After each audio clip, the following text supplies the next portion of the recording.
Hello guys, today gagawin natin yung weekly checklist ng isang inland barge. So tara.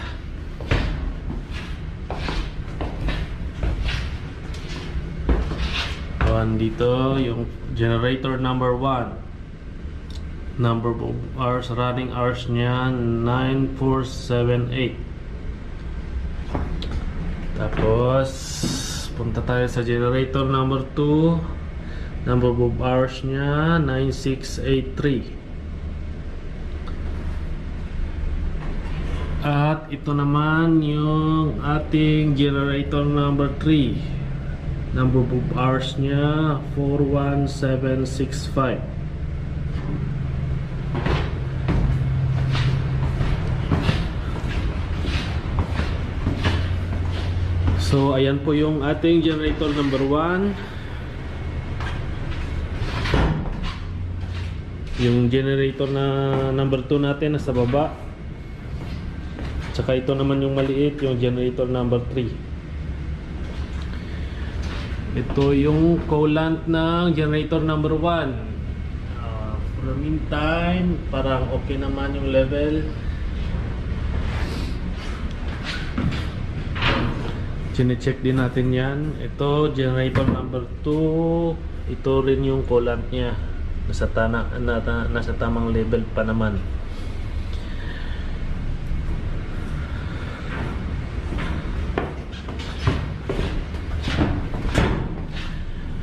At ito naman yung coolant ng generator number 3 natin. Nasa tamang level pa. Ito yung sa harapan na compressor. Okay pa naman lahat.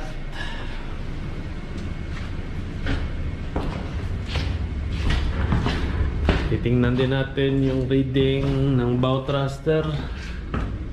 Running hours 9472. Yan. Tapos dito bubuksan natin. Titingnan din natin dito yung reading ng heating natin. So bale yung low, dalawa kong klase kasi ito may low at saka high. Yung high niya ito kasi minsan lang ginagamit. So reading natin 188 hours. Tapos ito naman yung low kasi parati ito ginagamit lalo na kung malamig. So ang reading niya 4005.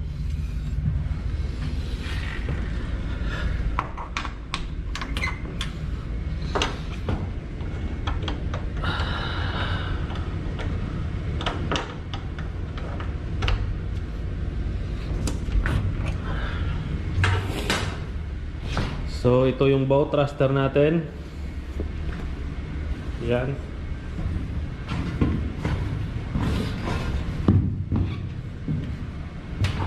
Yan, ayan siya.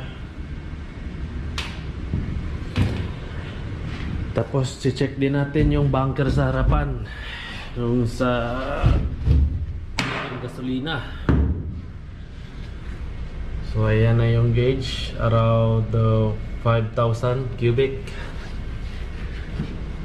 Pan ito port side.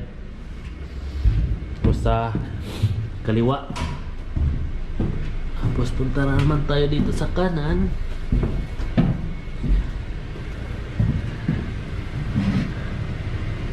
Ayan, andito yung gauge. So mga around 6,000 cubic yung sa starboard side. Yung sa kanan yun. Tapos check din natin yung grease pot. Ito kung okay pa. Ayan, ilalagyan niya ng grasa.